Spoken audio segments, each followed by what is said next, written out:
नमस्कार, आप देख रहे हैं जी खबर। आपके साथ मैं हूं मोनिका सिंह। बिहार में चुनाव सिर पर है, लेकिन अभी तक सीट्स के बंटवारे पर कशमकश जारी है। अब कौन कितनी सीटों पर चुनाव लड़ रहा है कुछ पता नहीं है। पार्टियां कह रही हैं ऑल इज वेल है, लेकिन अगर है तो अब तक तो सब बाहर आ जाना चाहिए था। चिराग कह रहे हैं कि वो नहीं चाहते कि बाद में कुछ भी गड़बड़ हो, इसीलिए अभी से सारा मोल भाव कर लेना चाहते हैं। चिराग पासवान के पसंदीदा सीट्स मांगने की वजह से सुनने में ये भी आया कि अब जीतन राम मांझी और उपेंद्र कुशवाहा भी मुंह फुलाए बैठे हैं। अब बीजेपी जेडीयू क्या करने वाली है देखना होगा। वहीं इंडिया गठबंधन में भी कुछ ऐसी स्थिति है। पशुपति पारस के अस्तित्व पर खतरा है। जेएमएम ज्यादा सीट्स मांग रहा है। तेजस्वी यादव बिहार में उनकी जूनियर पार्टी कांग्रेस को भी ज्यादा सीट्स देने के मूड में नहीं है। वो चाहते हैं कि छोटी पार्टियां उनके साथ विलय कर ले। कांग्रेस की बात नहीं हो रही यहाँ पे, या फिर कम सीट्स पर मान जाए। अब देखिए, वीआईपी अध्यक्ष मुकेश सहनी भी डिप्टी सीएम के पद पर अड़े हुए हैं और आश्वासन चाहते हैं। साथ साथ ये भी कहा जा रहा है कि जिस तरीके से आज पटना से दिल्ली तक बैठकों का दौर जारी है, शायद आज एनडीए सीट्स का ऐलान कर दे। वहीं इंडिया गठबंधन भी मंथन कर रहा है ताकि जल्द ही उम्मीदवारों का ऐलान हो पाए। तो देखिए, सीट्स को लेकर मंथन जारी है, कशमकश जारी है और लगातार हम बता रहे हैं आपको कुछ आंकड़े निकलकर जरूर सामने जो कि आपके साथ साझा भी करेंगे, लेकिन वो सूत्रों के हवाले से हैं। औपचारिक ऐलान अभी हुआ नहीं है, चूंकि बैठकें अभी भी चल रही हैं। चिराग पासवान ये भी कह रहे हैं कि ज्यादा वो इस बात पर अडिग नहीं है कि उन्हें नंबर ऑफ सीट्स कितनी मिल रही है, बल्कि वो ये चाहते हैं कि पिछले इलेक्शन में जो उनका परफॉर्मेंस रहा, उनकी पार्टी का परफॉर्मेंस रहा, उसी आधार पर सीट्स का बंटवारा होना चाहिए। वो चाहते हैं कि उनका स्ट्राइक रेट जो है वो अच्छा रहे, बेहतर रहे। वो किसी भी तरह से कॉम्प्रोमाइज नहीं करना चाहते। अब जाहिर है जो बाकी पार्टी है, चाहे जीतन राम मांझी की पार्टी हो या फिर उपेंद्र कुशवाहा की, वो भी कॉम्प्रोमाइज क्यों करें। तो वो भी ये चाहते हैं कि उन्हें सीट्स जो है ज्यादा मिले। अब ये ज्यादा सीटें मिलेंगी कैसे, किसके कोटे से मिलेंगी? बीजेपी के कोटे से मिलेंगी, जेडीयू के कोटे से मिलेंगी? तमाम तरह के सवाल उठ रहे। बिहार एनडीए में सीटों का बंटवारा सभी दलों की ताकत के मुताबिक होगा, ये कहा जा रहा है। चिराग को एनडीए में सम्मानजनक जगह मिलेगी या समझौते की राजनीति होगी, कहा जा रहा है। क्या एनडीए में सीट शेयरिंग के फॉर्मूले पर बीजेपी का वर्चस्व ज्यादा दिखता है? नीतीश के नेतृत्व में जेडीयू को सम्मान मिला या जुड़ी हुई सहयोगी पार्टी रही है? बिहार में सीट्स का बंटवारा विपक्षी महागठबंधन को कड़ी चुनौती दे पाएगा? इसके साथ बिहार चुनाव को लेकर अंदरूनी असंतोष एनडीए को बड़ा नुकसान पहुंचाएगा या फिर नहीं? कुछ रिएक्शंस इस बीच आ रहे, एक बार वो भी सुन लेते हैं, सुनिए।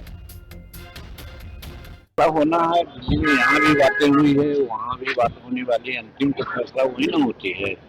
तो हम एनडीए के पार्टनर हैं, एनडीए के नेता लोग तो दिल्ली में ही बैठे हैं। हमारे सभी लोग गए भी हैं, हम भी पीछे से जा रहे हैं। जेपी नड्डा ने कहा है कि सीट लगभग फाइनल हो गए हैं।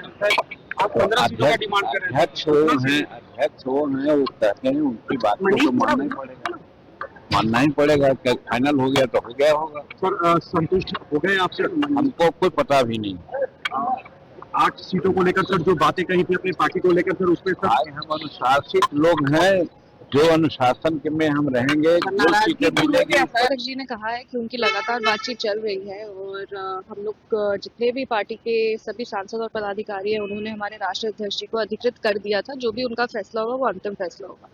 अब क्योंकि चुनाव है, ऐसी बैठकें पार्टियों में होती रहती हैं, उसी में हम लोग अभी जा रहे हैं। जैसे ही कुछ होगा आप सबको सूचित कर दिया जाएगा। नहीं, वो हो जाएगा ना। नॉमिनेशन में अभी बहुत टाइम है। लास्ट डेट ऑफ नॉमिनेशन अभी है, हम लोग के पास 1 हफ्ता टाइम है और सब अच्छे से पहले ही अच्छे से समन्वय तरीके से हो जाए, यही हम लोग का टारगेट है। और जब आपको जल्दी, अब 1-2 दिन का बात है, जल्दी सूचित करें। भारतीय जनता पार्टी बिहार के द्वारा लगातार 3 दिन चुनाव समिति का बैठक पटना में हुआ और पटना में हम लोगों ने जो हमारे सिटिंग सीट हैं और जहां पर हमने जीत दर्ज नहीं कर पाया था 2020 में, उसके लिए पैनल यानी सूची बनी है, प्रायोरिटी प्राथमिकता सूची बनी है। और उस पर जो है आज जो बिहार के चुनाव समिति ने पैनल बनाया, उस पैनल पर आज चर्चा दिल्ली में होना है।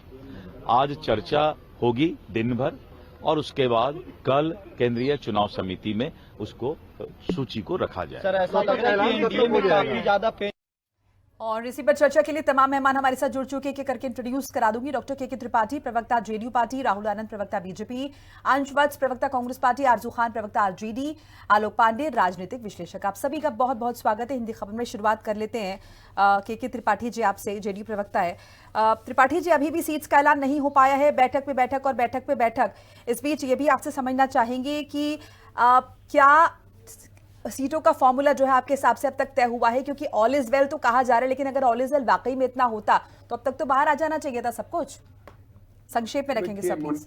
हाँ, देखिए मोनिका जी, हम ऑल इज वेल तो हमेशा रहे, हमेशा कोई आपत्ति हमको रही नहीं है। हमारा जो समन्वय है, नहीं आपको नहीं, आपकी सहयोगी पार्टियों को तो है, उन्हें तो आपको सेटिस्फाई करना पड़ेगा। नहीं, देखिए सेटिस्फाई सबको मिलके करना ना, सबकी सीटें हैं उसमें। तो एनडीए सारी 243 सीटों पे लड़ेगा। एनडीए का फार्मूला है, और जिससे जाएगी, जो जहां मजबूत है वहां लड़ेगा। ये हमारे यहाँ फार्मूला ऑलरेडी तय है। हमारे यहाँ कोई ऐसी बात नहीं हो रही है। जो पार्टी जहां पे मजबूत है, जिस क्षेत्रों में मजबूत है, जिसपे उसकी दावेदारी अच्छी है, उनको सीट मिलेगी। हमारे यहाँ कोई लड़ाई नहीं है। हम तो आज या कल हमारा अनाउंस हो जाएगी, सबसे बात हो चुकी है। तो फिर क्यों यहाँ पर चिराग पासवान, जीतन राम मांझी, उपेंद्र कुशवाहा सभी की नाराजगी सामने आ रही है?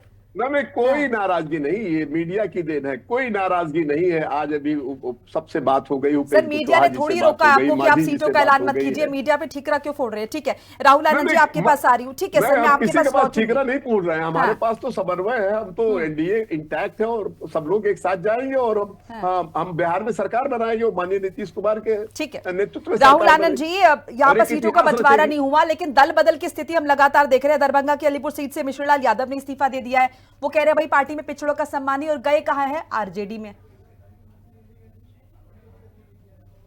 मोनिका जी, एनडीए बिहार में पूरी मजबूती और एकजुटता के साथ चुनाव लड़ेगा, इसकी मैं आपको गारंटी देता हूं। सीट बंटवारे को लेकर हमारे बीच जो भी बातें चल रही है वो सकारात्मक माहौल में चल रही है, और सभी दलों का उद्देश्य एक ही है कि नरेंद्र मोदी जी और के नेतृत्व में देश, और बिहार के नेतृत्व में नीतीश जी के नेतृत्व में बिहार की राह बहुत तेजी से विकसित बिहार की तरफ बढ़े। यही हमारा एक उद्देश्य है। लेकिन जिस तरह की बातें आ रही है और मीडिया में जिस तरह की कयासें देखने को मिल रही है, ये एक सामान्य सी चर्चा होती है, सामान्य सा व्यवहार होता है गठबंधन में साथियों को रूठने और बनाने का, और ये एक अच्छी परंपरा है। देखिए, जल्दबाजी का काम शैतानों का होता है। अगर इस संदर्भ में बात करें तो जो विपक्षी खेमे के लोग हैं, उन लोगों ने भी अभी तक कोई तैयारी कर अब तक पुख्ता इंतजाम नहीं किया, उन लोगों ने दिया भी नहीं। वहां भी अगर देखा जाए तो पेच फंसा है डिप्टी सीएम को लेकर। हमारे यहाँ तो सीट बंटवारे की बातें लगभग सकारात्मक माहौल में हो चुकी है, जिसका आज अच्छा जेडीयू को बड़ा भाई आपने मान लिया, ज्यादा सीटें जेडीयू को मिलेंगी, क्योंकि जिस तरह के कयास लग रहे हैं। बीजेपी नंबर 2 पार्टी बिहार में इतना तो तय है। जी देखिए, जो भी कयासें लगाई जा रही है, जो भी उम्मीदें जताई जा रही है, वो जल्द ही क्लियर हो जाएगा। इसके लिए मैं ऑथराइज प्रवक्ता नहीं हूं कि मैं बैठकर चुनाव समिति के चीजों का मैं आपके सामने बता सकूं, लेकिन इतना तय है कि देर आएंगे जरूर पाएंगे, और बिहार नहीं, लेकिन राहुल जी इतना तो पता होगा, अब इतना तो आप बताएंगे। अगर हम कांग्रेस से पूछेंगे तो कांग्रेस ये बताएगी कि आरजेडी बड़ी पार्टी है बिहार में, तो ये बीजेपी भी तो कहेगी ना कि भाई जेडीयू बड़ी पार्टी है बिहार में, वो क्षेत्रीय पार्टी है। मोनिका जी, निश्चित तौर पे अगर इस ट्रैक रिकॉर्ड को अगर चेक किया जाए, जो बातें आपने कही, तो 2020 में भी अगर हम बड़ी पार्टी थे तो हमने नीतीश जी का ही साथ निभाया था और नीतीश जी के ही नेतृत्व को स्वीकार किया था। तो इसमें बड़ा भाई छोटे भाई की कोई बातें नहीं है। यहाँ बातें हैं सबको साथ लेकर चलने के लिए। एक कहावत है ना, कि चलेंगे साथ मिलकर, चलेंगे साथ लेकर। हम उसी पे कायम है, और मजबूरी नहीं, मजबूती के साथ वापसी होगी हमारी। ये आपके सामने। अच्छा, मिश्री लाल यादव के इन आरोपों के लिए क्या कहेंगे कि पिछड़ों का सम्मान नहीं, बड़े नाराज है, और ये भी कहा जा रहा है क्योंकि मैथिली ठाकुर को सीट से टिकट देने की बात हो रही है, ये भी कहीं ना कहीं उससे जोड़ा जा रहा है। मोनिका जी, बहुत बेहतरीन सवाल आपने किया। अगर पिछड़ों की बात आप कहते हैं तो सबका साथ, सबका विकास और सबका सम्मान की अगर बात करें तो कांग्रेस के प्रतिपक्ष के नेता ने केंद्र में जब संसद में एक प्रश्न पूछा था, उस प्रश्न में उन्होंने पूछा था कि कितने दलितों को, कितने महादलितों को और कितने पिछड़ों को आपने टिकट दिया था, तो इसकी जानकारी रखी गई थी और हमने अच्छे नंबर अचीव किए और कांग्रेस से ज्यादा दिया था, इस बात की पुष्टि हुई थी। और अभी भी अगर देखा जाए तो बिहार की अगर बात की तो नीतीश कुमार किस जाति से आते हैं, डिप्टी सीएम किस जाति से आते हैं, और ये जो नेता हैं, जो मंत्री हैं, हमारे पार्टी की अगर बात करिए तो अति पिछड़े समाज से SC ST वर्ग के भी जो मंत्रीगण है वो किस जाति से आते हैं, ये बहुत। लेकिन मिश्री लाल यादव की बात को आपने दरकिनार कर दिया यहाँ पे। चलिए ठीक है, मैं आरजू खान साहब आपके पास आ रही हूँ। मैं आऊंगी सर, लौट के मैं आऊंगी राहुल जी। आरजू खान साहब मैं आपके पास आ रही हूँ। क्या स्थिति है बिहार में? अब ये आरजेडी सुनने में आरजेडी ये चाह रही है कि भाई सारी पार्टियां या तो विलय कर ले उनके अंदर, या फिर वो कम सीट्स देंगे। पशुपति पारस की पार्टी पर अस्तित्व का खतरा है, जेएमएम को भी आप ऐसे ही कह रहे हैं। हाँ जी, अगर हम पशुपति पारस जी के अगर खतरे की बात करते हैं तो ये खतरा किसने दिया? एनडीए समर्थित सरकार ने दिया। इससे पहले वो इंडिया के हिस्सा थे। आदरणीय नरेंद्र मोदी ने एक ही लकीर खींच के एक घर में चचा और भतीजे को अलग कर दिया। पहले भतीजे को घर से बेघर किया, उनका सिंबल छिनवाया, इस्तेमाल किया पशुपति पारस चचा को, और उसके बाद फिर चिराग पासवान को इस्तेमाल करके पशुपति पारस को आउट किया। तो हम गरीब वंचित शोषितों की तो आप पार्टी उन्हें इसीलिए तो ब्लैकमेल कहते कर रहे हैं, हैं। उनकी मजबूरी का फायदा उठा रहे हैं, ये कहा जा रहा है नहीं, हम मजबूरी का नहीं, हम उनको जगह दे रहे हैं। हाँ। हम मजबूरी का फायदा कहाँ उठा रहे हैं, हम तो उनको जगह दे रहे हैं। अच्छा, और यही तो होता है कि जो एनडीए समर्थित सरकार है, भारतीय जनता पार्टी, जनता दल यूनाइटेड, आप लगातार देख रही हैं, हाँ। उनका कुनबा दरकता चला जा रहा है। ये गरीब वंचित पिछड़ों की बात करते हैं, और जिस प्रदेश के सीएम हुआ करते थे आदरणीय जीतन राम मांझी जी, उनको मधुबनी में मंदिर जाने के बाद मंदिर को धोया गया। तो ये तो इनका पिछड़ा का प्रेम है, और इस प्रदेश के मुख्यमंत्री का, पूर्व मुख्यमंत्री की मुकेश हालत सहनी भी है। आश्वासन चाहते हैं कि डिप्टी सीएम का पद उन्हें चाहिए, इसके लिए तैयार है इंडिया गठबंधन। हम तो कहते हैं हाँ। कि जिस तरीके से जनता ने जनादेश स्पष्ट तरीके से दिया है, जिस तरीके से भारतीय जनता पार्टी के लगातार 4 मंत्रियों को दौड़ाया गया सड़क पर बिहार की आवाम की तरफ से, ये स्पष्ट जनादेश देता है। तो हम, अगर हमारी सरकार बनती है, बिहार की 14 करोड़ अगर आवाम हमको आशीर्वाद देती है, तो हम 1 डिप्टी सीएम क्या 4 से 5 डिप्टी सीएम बना सकते हैं। हमारी प्राथमिकता बिहार वासियों के लिए है, जो 14 करोड़ बिहारी है, जिसमें गरीब, वंचित, दलित और सोशल पिछड़ा अकलियत है। उसके लिए हमारी बिरादरी है, जो हमारी क्रेडिबिलिटी उसके लिए है, जो लाइन में पिछड़े पंक्ति में खड़ा हुआ पिछड़े। लेकिन आप कॉन्फिडेंट है कि आपने जो बात पशुपति पारसनाथ की पार्टी के लिए कही है या फिर जेएमएम के लिए, वो कन्विंस हो जाएंगे इस बात से? आपका ये कहना है आरजेडी का, यानी उन्हें कम सीट्स मिले? हाँ, मैं कहता हूं, जब आप 2020 के इलेक्शन के 2020 के इलेक्शंस को ले लीजिए, किस तरीके से आदरणीय नीतीश कुमार ने कहा कि भारतीय जनता पार्टी हमको खत्म करना चाहती है। छोड़िए ना नीतीश जी को, अभी नीतीश जी का जवाब ले लेंगे जेडीयू से। अभी आप बताइए ना स्थिति, आपको लग रहा है वो कन्विंस हो जाएंगे? हाँ, एकदम कन्विंस हो जाएंगे, क्योंकि उनके साथ गद्दारियां हुई हैं, और देश में भारतीय जनता पार्टी लगातार गद्दारी करती है, चाहे वो अकाली दल हो, चाहे वो जेजेपी हो, चाहे वो शिवसेना हो, चाहे वो रामविलास पार्टी के चिराग पासवान हो, और ये सारे उपेक्षित कहां जाएंगे? हमारे पास आएंगे और हम सबको मैनेज कर लेंगे। ठीक है, अंशवत जी इस बात के लिए तो तैयार है कि मुख्यमंत्री जो होगा बिहार में, अगर इंडिया गठबंधन जीतता है तो जेडी, माफ कीजिएगा, आरजेडी से होगा, यानी कि तेजस्वी यादव? देखिए ये फैसला जो है, ये चुनाव लड़ने के बाद जो है, तमाम जो विधायक दल की मीटिंग होती है उसके बाद नहीं, लेकिन फेस तो तेजस्वी यादव है ना अभी। देखिए असल में क्या है कि तमाम इंडिया गठबंधन की पार्टीज की प्राथमिकता ये नहीं है कि कौन कितनी सीटों पे लड़ेगा, कौन मुख्यमंत्री होगा, कौन उप मुख्यमंत्री होगा। हमारी प्राथमिकता ये कि हमें कैसे जो है बिहार के लोगों को न्याय दिलवाना है। अंशेष के लिए रैलियां बनी है अभी, हम इस पे, हाँ ठीक है, वो तो है ही, वो सभी का पर्पस ये। अब अगर एनडीए गठबंधन में ये नहीं बोल रहा कि हम बिहार के लोगों का विकास नहीं करेंगे, ऑब्वियसली यही बात है, लेकिन मैं समझने की कोशिश कर रही हूँ कि तेजस्वी यादव के नेतृत्व में आप चुनाव लड़ रहे हैं, वही सीएम पद का फेस भी है इंडिया गठबंधन का। ये सवाल तो फिर आपको भी बीजेपी से भी पूछना चाहिए, जैसे उन्होंने महाराष्ट्र वो तो में कह रहे नीतीश कुमार के लिए कन्विंस्ड है, वो तो इस बात जैसे उन्होंने एक नाथ शिंदे जी के चेहरे पर उन्होंने चुनाव लड़ा, बाद में बना दिया देवेंद्र फडणवीस जी को। तो क्या उसी प्रकार से बिहार में भी होगा कि आज जो है नीतीश जी के आप नेतृत्व में चुनाव लड़ रहे हैं, लेकिन बाद चलिए 10 सेकंड का राहुल आनंद जी, सिर्फ 10 सेकंड का जवाब, सिर्फ 10 सेकंड, मेरे पास, मुझे आलोक जी के पास भी जाना है। देखिए 10 सेकंड का जवाब दे लेते हैं। देखिए हमारे पार्टी में कमल, हमारे पार्टी में लोग कमल को पहचानते हैं और कमल को चुनते हैं, और इनके पार्टी में क्या है, आरजेडी की पार्टी में, कि व्यक्ति विशेष की पार्टी है और व्यक्ति विशेष के ऊपर ही चुनाव होते हैं। और अभी जो अंश जी भटकने का प्रयास कर रहे हैं वो इसीलिए कर रहे हैं क्योंकि इनके नाम पे अगर चुनाव लड़ा गया तो आरजेडी को काफी नुकसान होगा, क्योंकि ये टिट फॉर टैट का ये रिएक्शन कांग्रेस दे रही है, क्योंकि जिस तरह से लोकसभा में किया गया था आरजेडी की तरफ से, उसी का प्रतिकार ये कर रही है। राहुल आनंद जी, व्यक्ति विशेष की जो आपने बात की है ना कि व्यक्ति विशेष पे बीजेपी में चुनाव नहीं लड़ा जाता, चलिए छोड़िए, सब इस बात से बखूबी वाकिफ है। अंशवती 10 सेकंड है आपके पास इस काउंटर के लिए। आ रही हूं मैं एक बार, आ रही हूँ आरजू खान जी। अंश जी, हाँ देखिए, ये कितना भी यहाँ पे हमारे गठबंधन पे सवाल उठा ले, लेकिन सच्चाई ये कि अगर इनके गठबंधन की बात करेंगे तो जीतन राम मांझी जी ने तो खुलेआम जो है अपने ट्वीट के माध्यम से बीजेपी को कौरवों की सेना बोल दिया। उन्होंने खुल के अपने मीडिया में बयान डाल के कह दिया कि भैया हमारे साथ लोकसभा चुनाव में 2024 में जो वादा किया गया था उसकी वादा खिलाफी हुई है, तो हमें तो आप गठबंधन का पाठ बिल्कुल भी मत पढ़ाइए। सच्चाई क्या है कि चिराग पासवान जी तो खुद ही कह लड़ाई छेड़ने की बात कर रहे हैं अपने ट्वीट के माध्यम से, जो है अपने पिताजी की श्रद्धांजलि। ठीक है खान साहब, अभी कांग्रेस कन्विंस नहीं है, तेजस्वी यादव के चेहरे पर कांग्रेस पार्टी कन्विंस नहीं है। मैं कहता हूं आज शाम तक, कल तक देख लीजिए, हर चीजें आपके सामने आ जाएंगी। चलिए ठीक है, यहाँ चेहरे को लेकर बातें नहीं हो रही है, यहाँ बिहार की आवाम को लेकर बातें हो रही हैं, और हम इसलिए बातें करते हैं क्योंकि ये सारे जो गरीब वंचित शोषित है ना, वो सारे लोग उपेक्षित हुए हैं। हर सरकारी डेटे में बिहार पिछड़ेपन में नंबर 1 है, तो हमारे लिए हमारी प्राथमिकता बिहार की जनता है। चलिए ठीक है, आदरणीय आलोक पांडे नरेंद्र जी, मोदी आलोक नहीं पांडे है। जी के पास में आ रही हूँ एक बार, ठीक है, आलोक पांडे जी का कमेंट ले लेते हैं। आलोक जी, क्या लग रहा है इतनी खींचतान और उसके साथ साथ पशुपति पारसनाथ के जिस तरीके से यहाँ पर अस्तित्व पर खतरा, इस पर क्या टिप्पणी आपकी? देखिए मोनिका जी, बिहार है और बिहार में चुनाव हो और जो जातीय समूहों से बटा हुआ बिहार है, पॉलिटिकल इंस्पिरेशन हर जातीय समूह की, तो टिकट बंटवारे को लेकर दोनों तरफ दिक्कतें हैं। हाँ। इधर चिराग पासवान है और उधर मुकेश सैनी। तो मैं तो कहता हूँ कि सीएम से बिहार परेशान है, C for Chirag, M for Mukesh.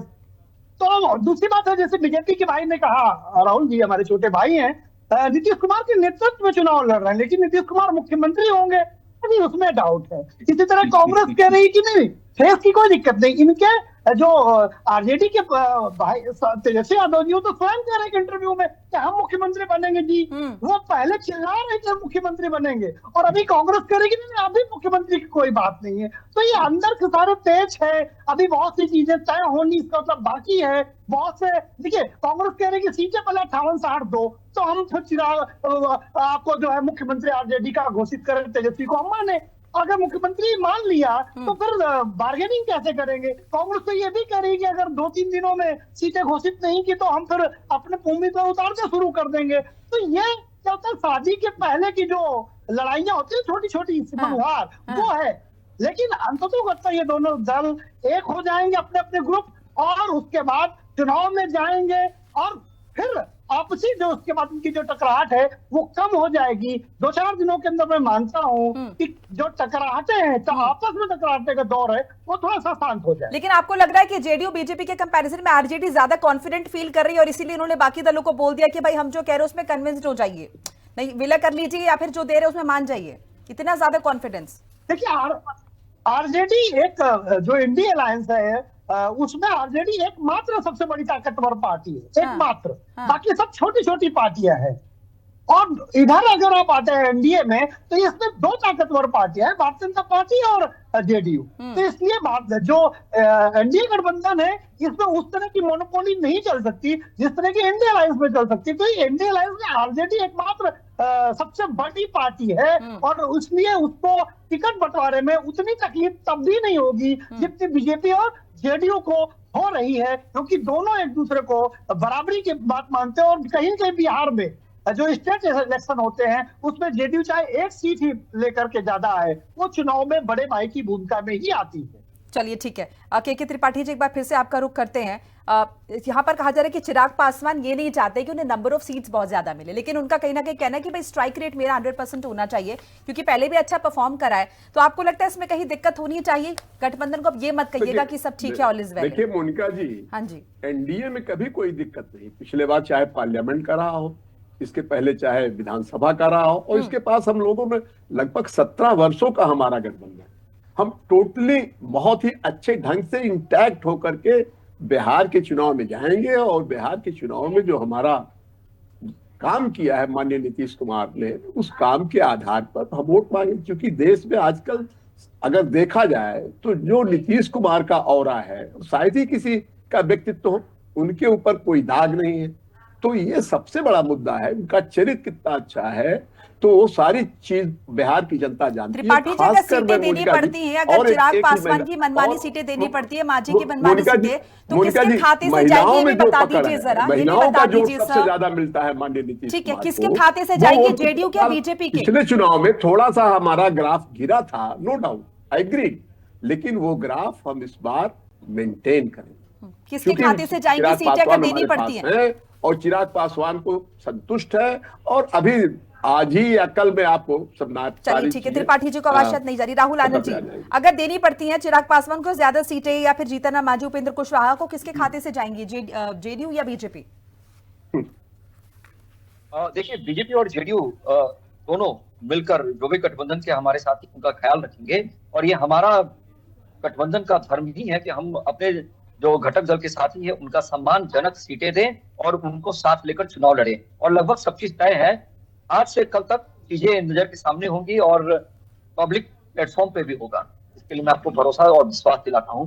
लेकिन आपको ये मैं बता दूं कि महत्वपूर्ण वो नहीं है जो सवाल आपने किया, महत्वपूर्ण बार बार यही है कि हम फिर से जीत कर आएंगे और सत्ता में स्थापित होकर बिहार को विकसित राज्य बनाने के लिए अग्रणीय होंगे। चलिए ठीक है। अंशुवत जी, जिस बात का जिक्र यहाँ पर आलोक पांडे जी ने किया कि कांग्रेस पार्टी शायद इसीलिए अभी नहीं मान रही है तेजस्वी यादव को सीएम पद का चेहरा, क्योंकि फिर वो बार्गेनिंग सीट्स को लेकर जो है वो नहीं हो पाएगी। अंशुवत जी देखिए, सीट शेयरिंग की अगर यहाँ पे आप बात कर रहे हैं तो सच्चाई ये है कि जब भी कोई दल या कोई भी गठबंधन जो है वो जीतने वाला होता है तो उसमें जो है ज्यादा ज्यादा जो लोग हैं वो अपनी सहभागिता उसमें निभाना चाहते हैं। इस वजह से जो है कई जेडीयू के कुशवाहा समाज के जो नेता हैं वो आज इंडिया गठबंधन में विश्वास जता के शामिल हुए हैं। अगर आप देखेंगे तो पशुपति पारस जी जो है अपनी पार्टी को जो है एनडीए से छोड़कर आज इंडिया गठबंधन में शामिल हो रहे हैं।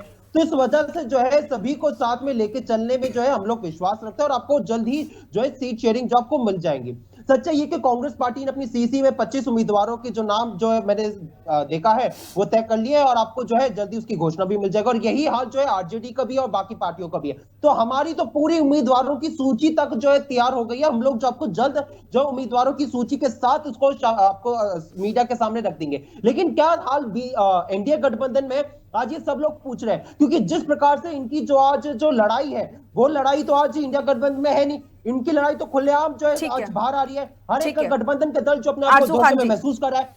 तो आरजू खान जी क्लोजिंग कमेंट की बात करेंगे तो मुकेश सहनी जी जो है उन्होंने अपने इनके जी मेरे पास थोड़ा सा वक्त की कमी है, जल्दी से आरजू खान जी। जी, सबसे बड़ी चीज है ना कि भारतीय जनता पार्टी के इशारे पर आदरणीय चिराग पासवान जो है नीतीश कुमार जी को मूर्छित करने की कोशिश तेज कर चुके हैं, क्योंकि उनकी जो सीट की बातें हैं वो सब, चाहे वो जमुई से हो चाहे वो वैशाली से, वो सब जनता दल यूनाइटेड के है। तो यही तो करते आइए। जिस तरीके से आदरणीय पशुपति पारस को इन्होंने आउट किया, उस तरीके से अब अपने जो है गठबंधन से नीतीश कुमार जी को आउट करने की कोशिश हो रही है। यही है तो भारतीय जनता पार्टी का गठबंधन प्रेम, और वो चीजें दिख रही है आपके। ठीक है सर, माफी चाहूंगी, वक्त समाप्ति की घोषणा। बहुत बहुत माफी आप सभी से, आलोक पांडे जी आपसे भी। फिलहाल इस बुलेटिन में इतना ही। चुनाव जल्द नजदीक है लेकिन अभी भी सीट बंटवारे का ऐलान नहीं हो पाया है।